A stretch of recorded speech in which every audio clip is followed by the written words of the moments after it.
ಈಗ ನಿನ್ನೆ ಬೆಳವಣಿಗೆಯಲ್ಲಿ ಬಿಜೆಪಿಯ 3 ಶಾಸಕರು ಮತ್ತು 2 ಮಾಜಿ ಸಚಿವರಿಗೆ ಶೋಕಾಸ್ ನೋಟಿಸ್ ಅನ್ನು ಜಾರಿ ಮಾಡಲಾಗಿದೆ. ಹಠಾತ್ ಆಗಿ ಬೆಳವಣಿಗೆ ಆಗಿದೆ. ನಾನು ಈ ವಿಷಯವನ್ನು ಸಾರ್ವಜನಿಕವಾಗಿ ಏನು ಮಾತಾಡ್ಲಿಕ್ಕೆ ನಾನು ಬಯಸೋದಿಲ್ಲ. ನೋಡಿ, ನಮ್ಮ ಪಾರ್ಟಿ ಸೈದ್ಧಾಂತಿಕ ಆಧಾರದಲ್ಲಿ ಕಟ್ಟಿ ಬೆಳೆಸಿದ ಪಾರ್ಟಿ. ನಮಗೆಲ್ರಿಗೂ ಒಂದೊಂದು ಜಾತಿ ಇದೆ, ನಮ್ಮ ಪಾರ್ಟಿಗೆ ಜಾತಿ ಇಲ್ಲ. ನಮ್ಮ ಪಾರ್ಟಿ ಸಿದ್ಧಾಂತದ ಆಧಾರದಲ್ಲಿ ಬೆಳೆದು ಬಂದಿದೆ.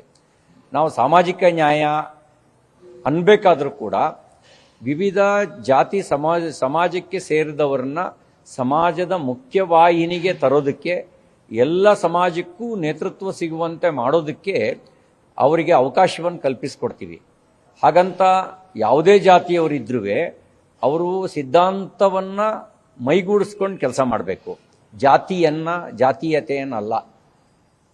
ದುರ್ದೈವ ಸಂಗತಿ ಏನಾಗಿದೆ ಅಂದರೆ, ಸೈದ್ಧಾಂತಿಕ ಬದ್ಧತೆ ಇರತಕ್ಕಂಥ ಜಾತಿಯ ನೇತೃತ್ವವನ್ನು ಬೆಳೆಸಿ ಸಿದ್ಧಾಂತಕ್ಕಾಗಿ ಕೆಲಸ ಮಾಡುವಂಥ, ಸಮಾಜಕ್ಕಾಗಿ ಕೆಲಸ ಮಾಡುವಂಥ, ರಾಷ್ಟ್ರಕ್ಕಾಗಿ ಕೆಲಸ ಮಾಡುವಂಥ ಒಂದು ವಾತಾವರಣವನ್ನು ನಮ್ಮ ಪಾರ್ಟಿ ನಿರ್ಮಾಣ ಮಾಡಿ ಅವಕಾಶ ಮಾಡಿಕೊಡ್ತಾ ಇತ್ತು.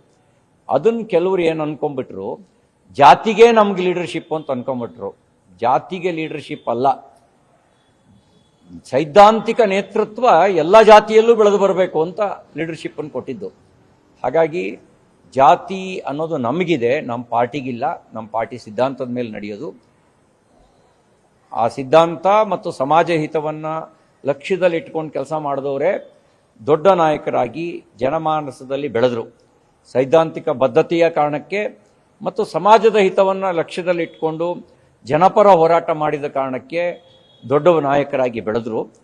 ಹಾಗಾಗಿ ನಾವು ನಮಗಿರುವಂಥ ಮಿತಿಯನ್ನು ಅರ್ಥ ಮಾಡಿಕೊಂಡು ಸೈದ್ಧಾಂತಿಕ ಬದ್ಧತೆ ಇಟ್ಕೊಂಡು ಕೆಲಸ ಮಾಡಬೇಕು.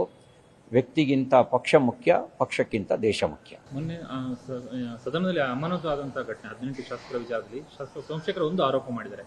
ಬಿಜೆಪಿಯ ಬಲಾಢ್ಯ ನಾಯಕರು ಯಾರು ಕೂಡ ಸ್ಪೀಕರ್ ಪೀಠದ ಬಳಿ ಹತ್ತಿಲ್ಲ, ಬಡಪಾಯಿಗಳನ್ನು ಹತ್ತಿಸಿ ಸಸ್ಪೆಂಡ್ ಮಾಡಿಸಿದ್ರು ಅನ್ನುವಂಥ ಆರೋಪವನ್ನು ಮಾಡಿದ್ದಾರೆ. ಇದಕ್ಕೆ ಪ್ರತಿಕ್ರಿಯೆ ಮಾಡಿ. ಸೋಮಶೇಖರ್ ಅವರೊಮ್ಮೆ ಆತ್ಮಸಾಕ್ಷಿಗೆ ಅನುಗುಣವಾಗಿ ಮಾತಾಡಲಿ. ತಾನು 2023 ಚುನಾವಣೆ ಗೆದ್ದ ದಿನದಿಂದ ತಾನು BJPಯ ಜೊತೆಗೆ ಭಾವನಾತ್ಮಕವಾಗಿ ಎಷ್ಟು ಸಂಬಂಧ ಇಟ್ಕೊಂಡಿದ್ದಾರೆ ಅನ್ನೋದನ್ನು ಅವ್ರ ಆತ್ಮಸಾಕ್ಷಿಯನ್ನು ಪ್ರಶ್ನೆ ಮಾಡ್ಕೊಳ್ಳಿ. ಕಳೆದ ಲೋಕಸಭಾ ಚುನಾವಣೆ ಸಂದರ್ಭದಲ್ಲಿ ಅವರ ಮಾತು ಕೃತಿ ಹೇಗಿತ್ತು ಅನ್ನೋದನ್ನು ಅವರು ಅರ್ಥೈಸ್ಕೊಳ್ಳಿ. ಹಾಗಾಗಿ ಅವರು ಅರ್ಥೈಸ್ಕೊಂಡ್ರೆ ಇನ್ಯಾವ ಸಾಕ್ಷಿಯ ಅವಶ್ಯಕತೆಯೂ ಇಲ್ಲ, ಆತ್ಮಸಾಕ್ಷಿಯೇ ಸತ್ಯವನ್ನು ಹೇಳುತ್ತೆ. 2028 ಬಹಳ ಸಂತೋಷ ಆಗಿದೆ. ದುಃಖ ಆಗಿಲ್ಲ, ಬಹಳ ಸಂತೋಷ ಪಟ್ಟಿಸ್ಕೊಟ್ಟಿರೋದು. ಅದೆಲ್ಲೂ ಸಹ ಪಕ್ಷಗಳಲ್ಲಿ ಮಾಡಿಲ್ಲ. ಹಾಗಾಗಿ ಗುಬ್ಬಿ ಮೇಲೆ ಬ್ರಹ್ಮಾಸ್ತ್ರ ಪ್ರಯೋಗ ಮಾಡಿದ್ದಾರೆ. 2028ಕ್ಕೆ ಬಿಜೆಪಿ ತೀರ್ಮಾನ ಮಾಡದಿದ್ರೆ ನಾನೇ ನನ್ನ ತೀರ್ಮಾನವನ್ನು ಕೈಗೊಳ್ತೀನಿ ಅಂತ ಪ್ರತಿಕ್ರಿಯೆ ನೋಟಿಸ್ಗೆ ಕೊಟ್ಟಿರುವಂಥದ್ದು. ನಾನು ಅವರ ಹೇಳಿಕೆಗೆ ನಾನು ಕಾಮೆಂಟ್ಸ್ ಕೊಡೋಕ್ಕೆ ಬಯಸೋದಿಲ್ಲ. ಬೆಕ್ಕು ಕಣ್ಣು ಮುಚ್ಕೊಂಡು ಹಾಲು ಕುಡಿದ್ರೆ ಜಗತ್ತಿಗೆ ಗೊತ್ತಾಗಲ್ಲ ಅಂತ ಭಾವಿಸುತ್ತೆ. ಬೆಕ್ಕು ಮಾತ್ರ ಕಣ್ಣು ಮುಚ್ಕೊಂಡಿರುತ್ತೆ, ಜಗತ್ತಲ್ಲ.